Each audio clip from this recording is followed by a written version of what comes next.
Welcome to Brave Together podcast, an empowering resource for the parents of children with disabilities, neurodivergence, and all unique needs.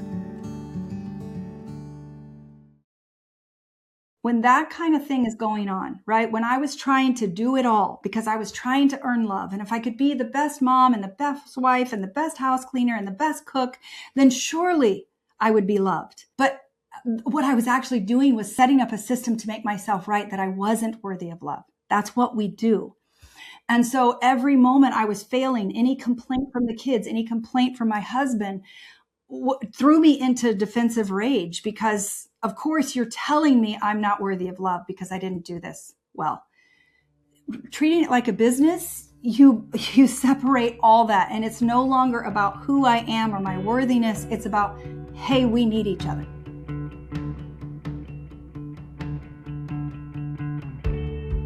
Hi, Brave friends. This is Jessica Patay, Brave Mom and founder of We Are Brave Together. And I'm joined by my wonderful co-host again, Susanna Lovell, who's an author, life coach, and advocate for disability families. On today's expert episode, number 260, we're joined by relationship advocate and speaker, Julia Woods, for an honest and heartfelt conversation about marriage, suffering, vulnerability, and connection.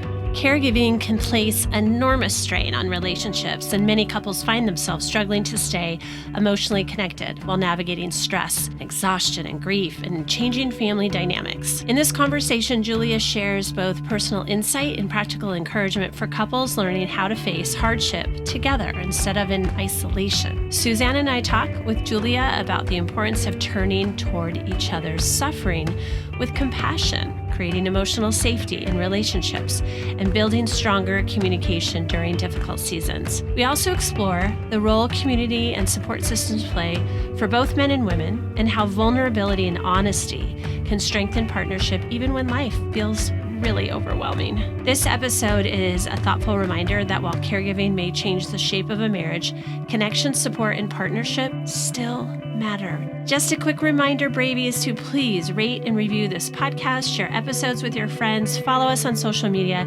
check out our episodes posted weekly on our We Are Brave Together YouTube channel. And now, please enjoy our conversation with Julia Woods. Hello. Hi, everyone. Hi, Jessica. Welcome, Julia. We're so happy to have you today. Thank you. We get questions all the time in our We Are Brave Together community about seeking out support for relationships. You know, it's a stressful world in our lives as caregivers, as to, kiddos with unique needs and disabilities. And so even though I know we are all going through something in life, we're really happy to have you. And Jessica and I sort of represent like two particular situations or models of partnership. And Jessica, she can talk about her amazing relationship with her husband of 20. How many years have you celebrated? 29. 29. And I, was married and divorced, and we have lots of questions for you about all of the above.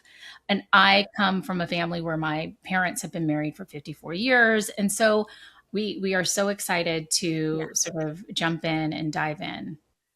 And Julia, tell our listeners, how did you come to care so deeply about marriage? Tell us a little bit about you.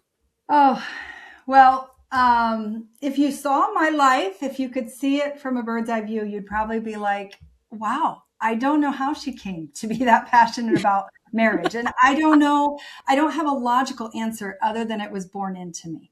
It is a calling. It is a passion.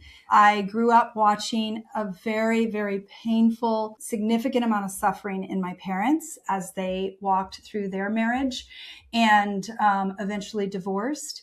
And I thought for myself, I'm like, oh, my husband and I, we are so in love. We are a match made in heaven. And then we began to repeat very similar things that was happening that I saw happening in my parents' marriage. And I was like, uh-oh, this is bigger than just love. This is bigger than just, actually what I began to learn is that loving is the bravest thing we get to do in our life. And marriage calls us to that very, very brave entity that it's the biggest mirror that life offers. And Mm. here I am crying 5 minutes in.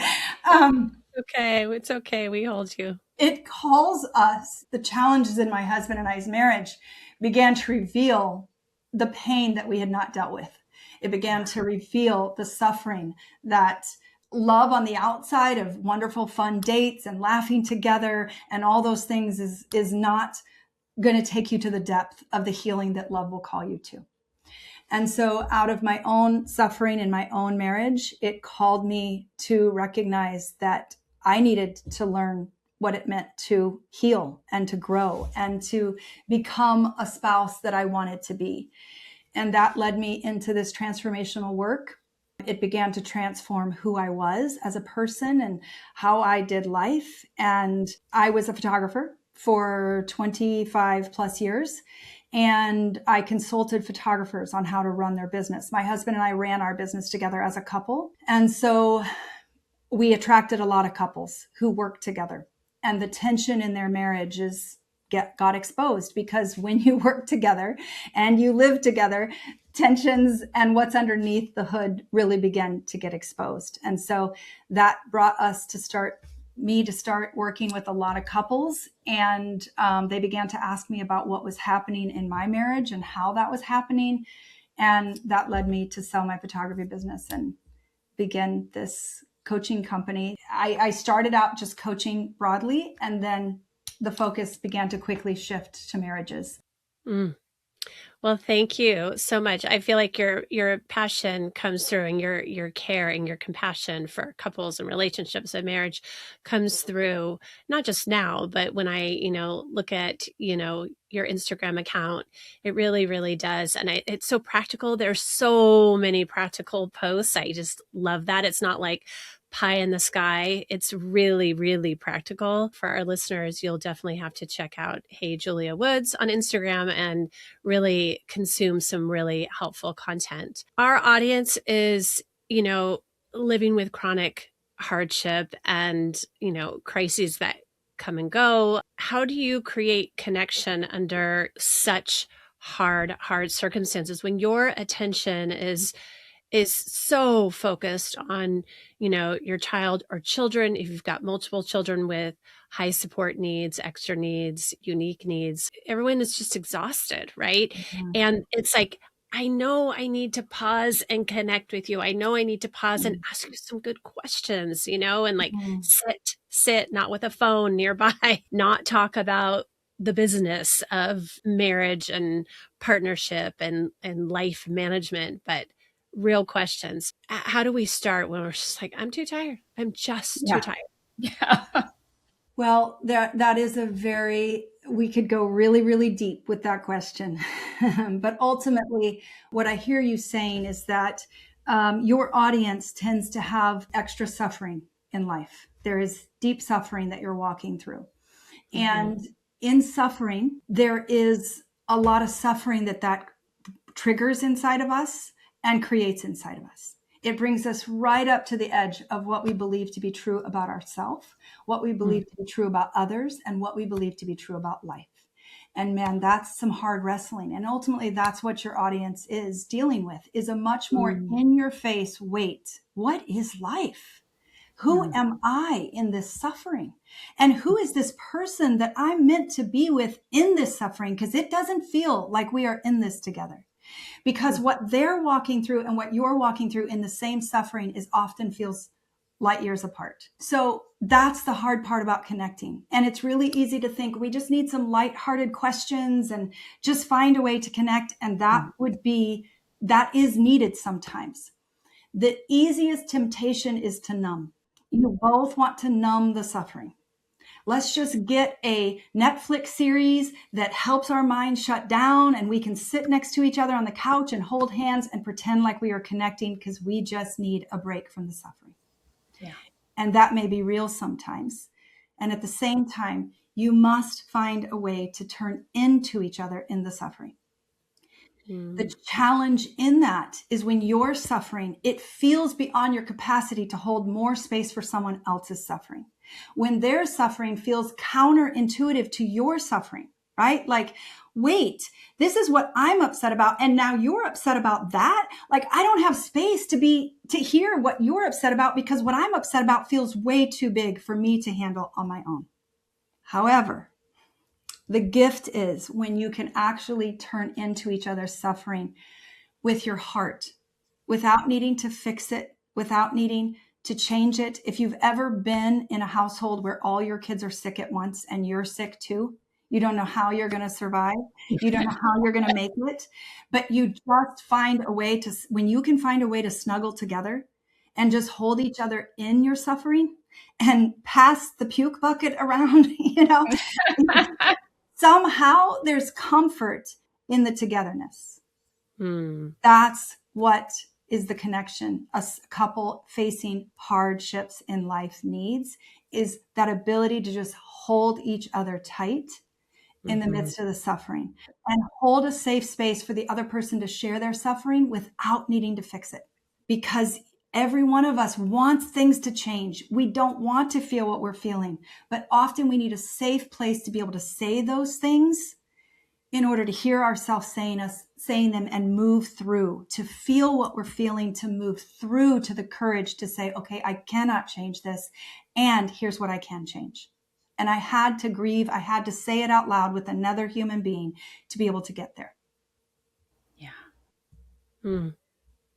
That was a lot. Hopefully it made sense. That was a lot, but that was so... It was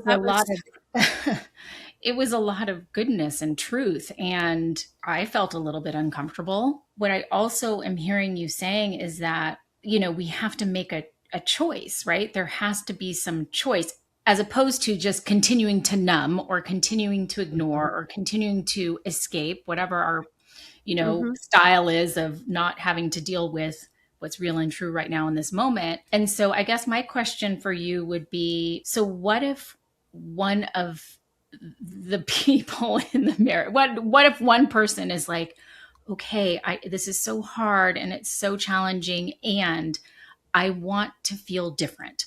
Let's start from there. Like, this is painful and I want it to be a different. Do we now need to then have a conversation about the other person and if they're available and if they're ready, and how do we even start, especially when there are so many different processing, styles of how we go through some painful things? It's really about being in the present, because we like to overcomplicate it, right? Well, we can't, my spouse and I, we can't seem to connect. So it's not even worth trying tonight. Okay. Well, that's in the past. That may have been last night. That may have been every night this week, but that's not present in today. And in today, if I will get present, that younger version of myself, that childlike version, that 5-year-old that says, I'm hurting so bad, I just need a hug.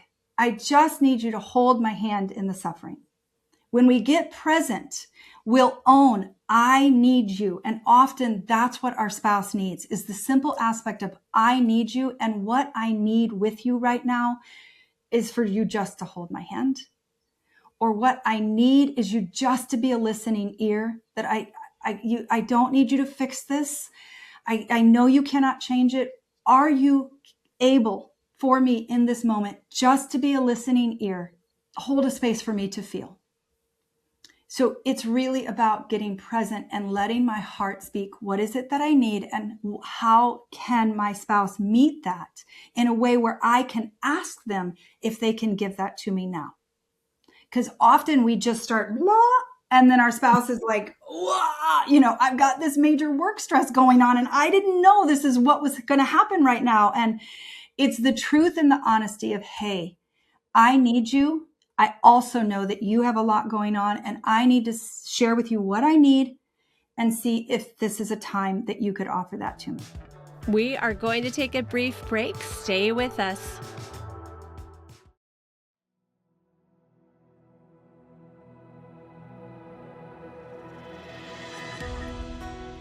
There is a moment most caregiving mothers remember with startling clarity: the moment before and the moment after. Before the diagnosis, before the phone call, before the doctor walked into the room. that invisible threshold that divides a life into two distinct halves, and on the other side, a version of yourself you never auditioned for, doing things you never imagined you could do.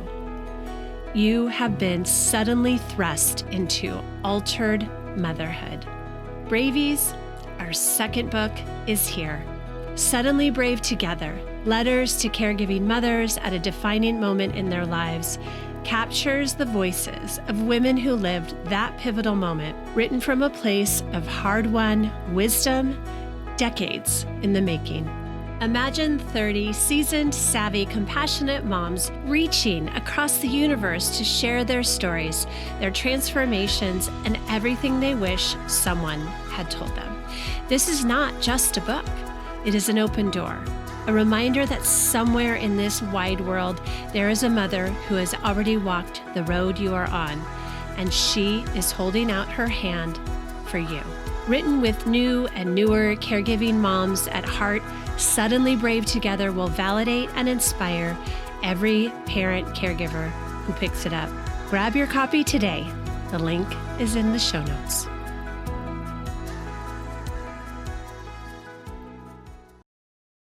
Welcome back, brave friends. And what if even that, Right. even saying that, what if that causes the other person to bristle a little? Like even though you said it beautifully, you said what I need and this is what I'm asking for, and you're not doing any you messages, and you aren't a good listener, so I need to tell you how to listen. Like, you're not doing that. You're doing it all right, like you just said and described, and yet they still can't seem to receive it. They bristle, or they go silent, or even get defensive, even though you came in such a non-threatening way. Yes.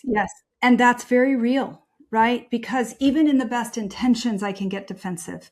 But defensiveness reveals what's going on inside that person that doesn't have anything to do with you, right? And so when you're walking through significant challenges together, it is very real that you're going to there are going to come times where you're going to need a mediator to be able to be in the middle, to be able to help you hear each other, to be able to help you communicate what you need and what to do when you feel overwhelmed by your spouse.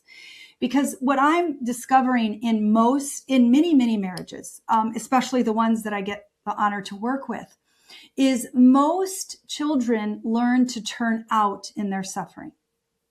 They learn to turn out in their emotional, spiritual, and mental suffering. They didn't have a safe space where someone said, hey, you're hurt right now. Come and let me hold you. I'm not going to correct you for being hurt. I'm not going to tell you you shouldn't be hurt. I'm not going to tell you the other person was right in what you're hurt. I'm just going to hold you and let you talk it out. Most children of the couples that I'm working with, they didn't have that. So when when they're suffering, they don't naturally want to turn into each other. And it's not by chance who was attracted to each other. So you usually, two people who don't know how to turn into each other in their suffering are attracted to each other. And then when life brings you great suffering, because it does, then you have these natural tendencies to turn out. So you get to look at your marriage and say, okay, is there a pattern where I bring a very specific real need to them and they're not able to hold a space for it? Or is this a rare occasion where they're having a really tough day, or we're dealing with some hard places? If it's those things, then what's really important is you each have your support system. Men need men to process together and to grieve together. Women need women to process together and grieve together. So when the spouse is having a rough day, okay, got it. No problem. I'm going to go to my support team. And then you can come back together and you can talk about later, hey, what was happening for you? What did you need? Is there anything we need to talk through? If it's a pattern, then it's like, okay, if we aren't able to find a way to turn into our suffering with each other, this suffering will tear us apart. And what do we want to do about that? And in that, hopefully there's the willingness to say, okay, we are in a crash course of trying to learn how to face suffering on a day-to-day basis. And we're in a crash course of trying to learn how to do this thing called marriage, when neither one of us had the awareness of what it looked like to turn into each other. So are we willing to prioritize this marriage in the midst of all this suffering? Are we willing to prioritize this connection above all else because we're committed to each other and doing this together? Because neither of us can do this on our own. In that case, then there's the opportunity to get a mediator and support in learning, having someone else give you the training wheels to be able to do it on your own. I think that's beautiful. I love how you said, like, men need to process with men and women need to process with women. I feel like we have been so blessed as a community of all of these brave mamas, and we are brave together. And so that, when I found Brave Together, it definitely was a missing piece in my life. And I'm wondering if you can talk about, like, the fact that men and women are really just very different. And so I think about the men in my life, and I'm like, who are their male support teams, right? I don't know. Is it, let's go play golf and we can talk about things at the 9th hole? I don't know. And I'm not trying to, over generalize. I just know how I get giddy when I'm with my girlfriends, because I know there's support on the way. What can we do? Yeah, it doesn't seem that men seek out support like we do. Mm-hmm. And I don't even think some of them know that they need the support that they need. Right. Whether you're carrying hardship or not. Yeah. Well, it's a newer thing in our modernized world where food is sitting there for us on the grocery shelves, right? So men innately, for most of this world's existence, have been forced to face suffering together. They were forced to go into facing the risk of their lives together, right? This bear, while I need it for my family for the winter, it could kill me. And so they were forced into learning to overcome challenges, learning to take great risk, learning to find the courage and the bravery to face really hard and scary things together. That's very different than what you're going to do on the golf course. On the golf course, there's not a major threat other than to your ego, right? And so they tend to, by nature, want to isolate. But the way the world was set up until more recently, they didn't have the option to isolate. They would die if they isolated. It is a challenge of the current day age that men need to see this. If they didn't see this patterned by their father, they will need to find that awareness on their own of how much they need men. And I don't mean just men that, yes, hang out together, but men who actually live in community with them, men who they are able to talk about the temptations and the challenges and their fears and their insecurities about when life gets really challenging. Mm-hmm. And I've watched men that I coach do this, where they just start realizing, I need this. So I'm going to take a stand for it. And I'm going to start reaching out to men who I know are willing to be more honest and say, hey, here's what I need. Do you want to be in this with me? And they begin to put together a community of 2 to 3 other men that meet consistently over Zoom, whatever.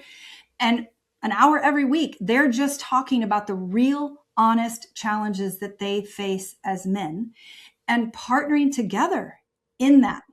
That's so ideal and so rare. It is.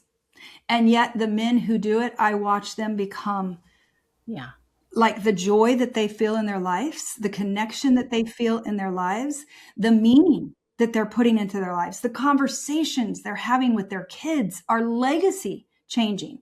Like powerful things, because men need men. And without that, men's greatest fear is I'm not enough. Mm-hmm. And they need other men to come around them with that same fear, where they're like, okay, what the heck? If we believe this, where does it take us? What's it producing in our life when we believe this? And what's an alternative? The truth is, I'm designed to not be enough. When men get with men, they begin to learn, oh, I'm not enough. I was wired for community. And the reason I'm not enough is because I need you, and I need my wife, and I need other people that come alongside of me and can help me where I don't know what to do, because all of us are wired to need other people. But men by nature grow up believing I'm to need no one. And in that, the loneliness and the shame begins to drive them away from being able to show up in life. And then we're trying to do life with men who are not getting their own emotional and community and friendship needs met.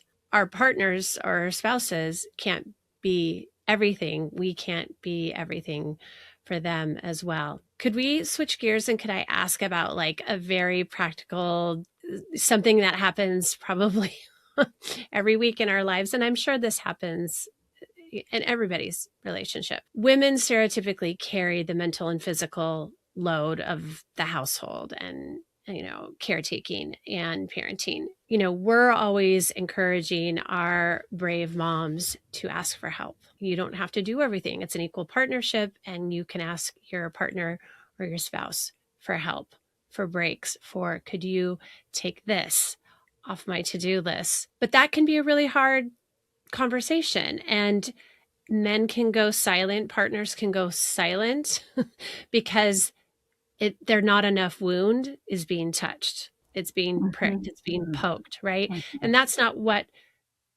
yes, again, some people will communicate this well and some people won't, right? Some will be attacking because they are at their wits' end.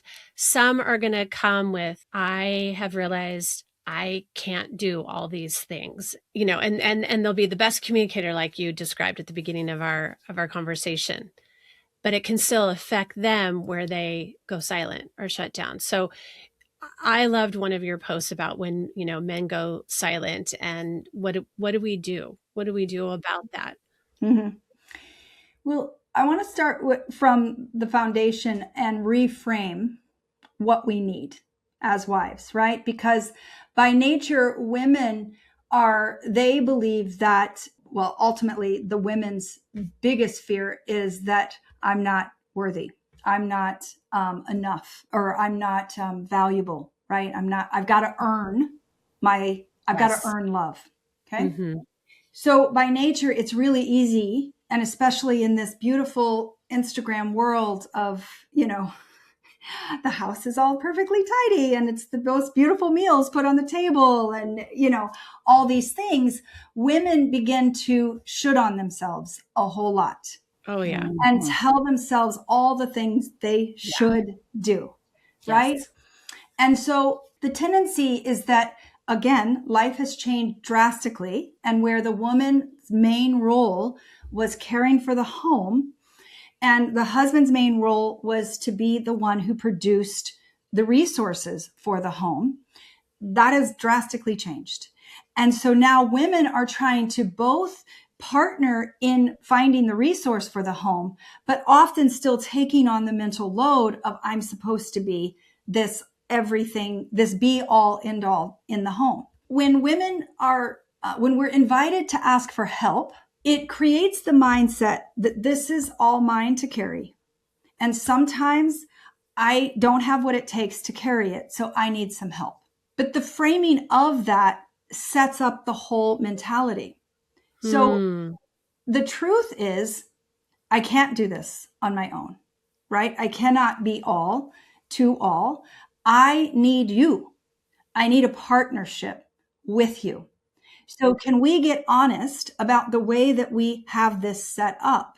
And can we get honest about the needs of the household, honest about the needs of caring for the special circumstances that we walk in, the needs for caring for our marriage, the needs for building in, traditions into our household and all these things.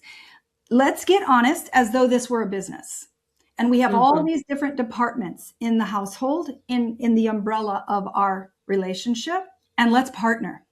What are your skill sets? What do you want to take on? What are my skill sets? What do I want to take on? What do we need help with outside of the two, you and I? What do we need the children's help with? Right? And so when we come at it as a partnership where each person takes ownership and has autonomy, when I began to implement this in my household, I had kept asking for help kept asking for help, was getting more and more bitter. Both of us were growing more and more bitter, more and more resentful, because I was sure he didn't want to help. And anytime he did try and help, because I had done everything for so long, he didn't do it in a way that was very helpful to me. So I was redoing it. And so then he's like, what the frick? No matter what I do, it's not good enough for you. So big wedge in between us. Yeah. So I asked my husband, like, what of this, can we look at this and we, decide what we want to take on? And much to my surprise, my husband said laundry. Well, I hated laundry. And he also said cleaning the bathrooms. And I'm like, oh my gosh, like my two least favorite things. I had no idea. Wow. But of course, by that time we had 4 children. The youngest was 5. It was laundry for a household of 6. Very busy lives. And so he started taking on laundry. And if I can just say, it was a crap show because, he'd never done it before. And so I needed to learn a whole lot of skills in keeping my mouth closed and reminding myself that, look, you've been doing laundry since you were a young child. Each baby that came along, you learned how to do it. You learned how to expand your capacity. You learned don't put reds and whites together, right? And so I just was like, okay, kids, here's how we're dividing this. Dad's got laundry. If you have any laundry questions, it's Dad. When they would come to me, I'd be like, who's got laundry?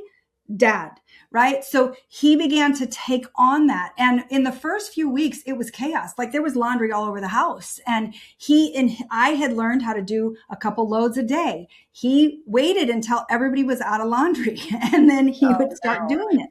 But gradually, he started building the neural pathways in his brain to take on laundry for a load of 6 people. And there were requests I needed to make. When my beautiful white sweater came back pink, I was like, okay, so here's my request. I appreciate you doing the laundry. I'm going to make a special pile of my things and wash those on my own. Does that work for you? Yes, great. That works, right? And so that was, 20 years ago. And he has done laundry. And now there's not a day that he doesn't do a load of laundry, even though it's just him and I. But he took on 100% autonomy. And he doesn't help me with the laundry. He does the laundry. And that makes a whole different thing, right? You've got 2 people working. You have a lot of responsibilities that need divided and conquered. So do it from a business place, not this is all mine. Will you help me with this? Because then that has a total different feeling in the conversations. So good. So true. Such a minor seemingly, but major like mind shift. Yes. Right? Because then we can release that from one more thing that we feel like we're not being supported with, right? Yep.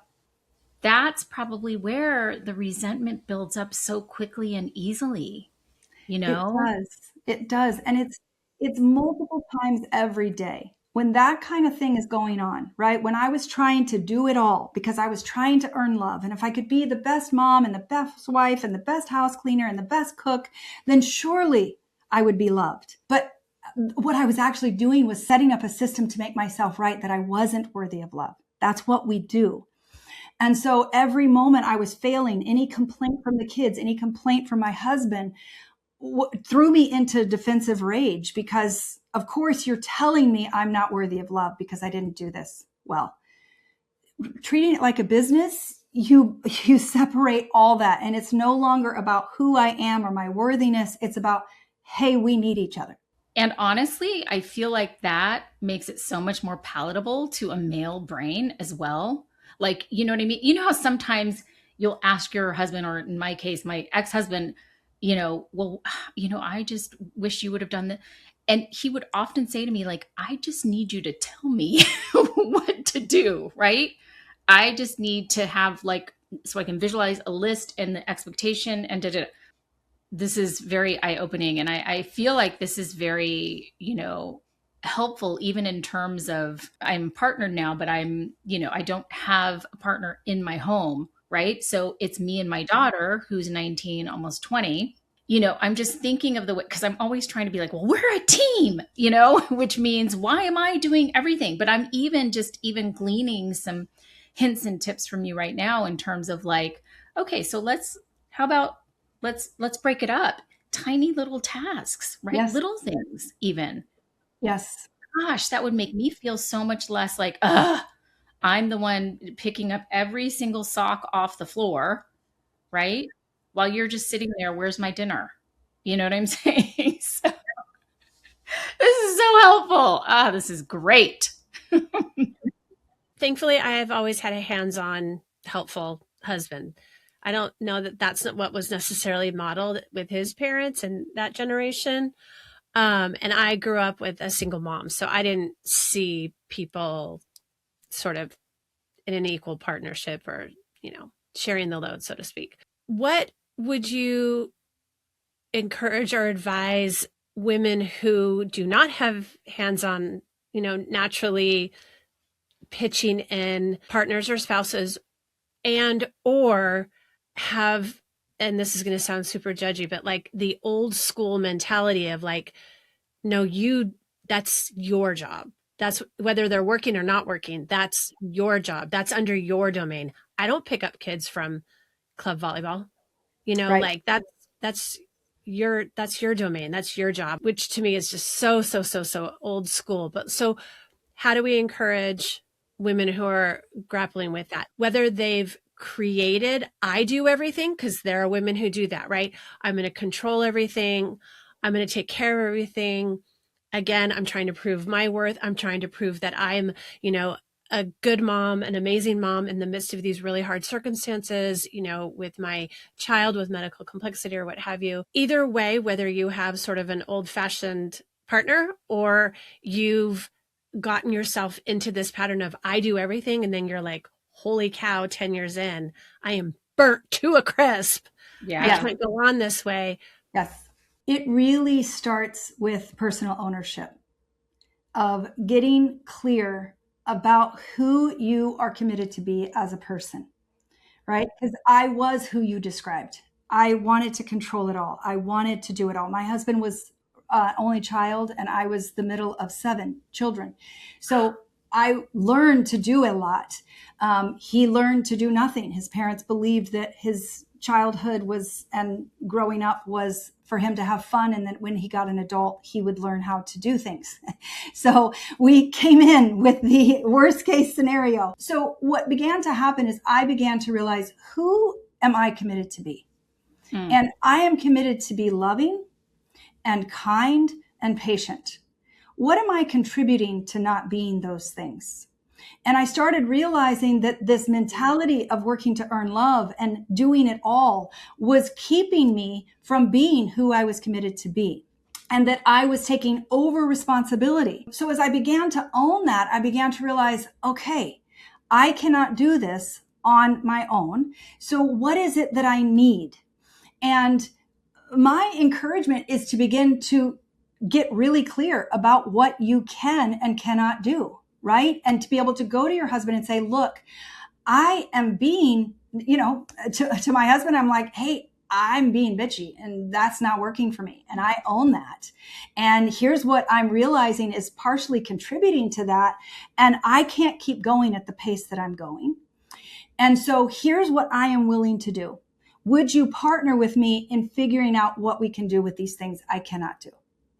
Does that look like we hire resources? Is there any of these things that you are willing to take on? Here's my limits. Here's my boundaries on what I can do. Because my biggest commitment is to be loving and kind and be able to actually enjoy this life with you and the kids. I love this word partner so much. Thank you for bringing that into the conversation. And I'm curious too, like, have you seen all the work that you've done with couples? Do you have like a surefire list of hints and tips of what not to do, like in sort of initiating conversation? Like what is like almost guaranteed to like crash and burn in terms of how we as women can like approach. Yes. Some of the simplest, surefire things is things like blaming. When my communication is you aren't doing this. You should be doing this. I need you to do this, right? Surefire blow up. You're going to get defensiveness every time, right? When we exaggerate things, when we are like, you always do this or you never do this, boom, you are going to trigger a major defensive reaction, right? And when we begin to project onto them our shoulds, when we think we know what they should be doing, what they shouldn't be doing, boom, World War V. And so the biggest key is personal responsibility, right? I have noticed that when you do this, I feel lonely because I'm telling myself you don't care. Can you help me understand more of what's going on for you? Because that's the only way I know how to interpret it. And I can see that you do care. However, in this situation, it's really hard for me to see. Can you help me help myself stop feeling so lonely? And also, and here's what I really need from you. Is that something that would work for you? Right? So it's really personal ownership. Here's what's going on for me. I'm taking 100% responsibility for what's going on for me. You're not to blame for what I feel. You're not to blame for what I think. You're not to blame for what I'm doing. That's all on me. But I do need some help with this because I'm struggling to find a new option of what might be going on other than what I know to come up with in my own way of looking at the world. And so it's personal responsibility, which is the heart and soul of what I teach in the work that I do, is what does personal responsibility look like? You're not a victim in your relationship. You're not stuck. You can have the marriage you long for without your spouse needing to actually change, right? Which is often what people say is, until my spouse changes, this is just the marriage I have. I'm just stuck until my spouse changes. No, it actually only takes one to begin to move in the direction you want. Yes, your spouse will need to join you.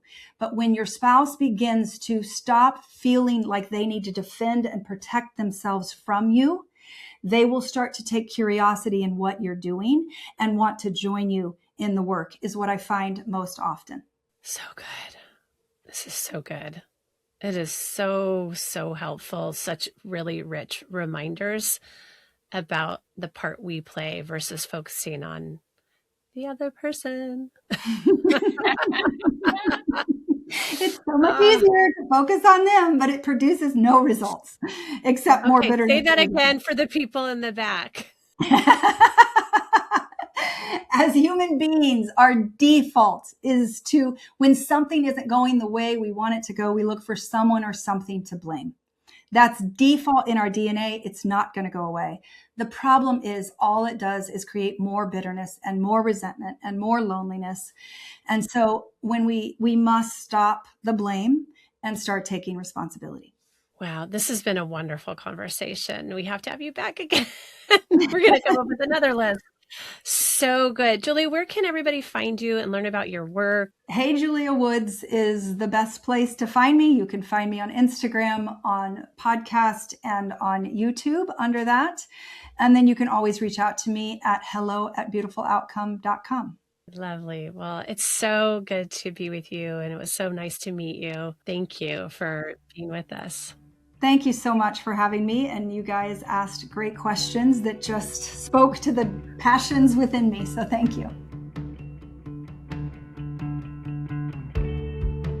Thanks so much for listening today. Do us a favor and leave us a review and a rating so that this podcast can get into the ears and the hearts of more and more moms. Did you know that Brave Together podcast is an extension of our nonprofit organization, We Are Brave Together? We Are Brave Together serves an international community of caregiving moms, offering support groups that are virtual and in person, educational resources, and low-cost weekend retreats. all over the United States. We've also published 2 books. Our first anthology of caregiving stories entitled Becoming Brave Together, Heroic, Extraordinary Caregiving Stories from Mothers Hidden in Plain Sight. And our newest release, Suddenly Brave Together, Letters to Caregiving Moms at a Defining Moment in Their Lives. Both books offer stories of hope and transformation and encouragement and validation for every parent caregiver. To join us today, go to wearebravetogether.org. Our support and sisterhood awaits you. Brave Together podcast is for entertainment and education purposes only. It's not a substitute for professional care and should not be relied on for medical or mental health advice. The use of any content on our podcast, links, show notes, or on our website is to be done at your own personal risk. Please seek out a professional to assess your own medical or mental health concerns, because we are all beautifully complex and the content of this podcast is for a broad audience.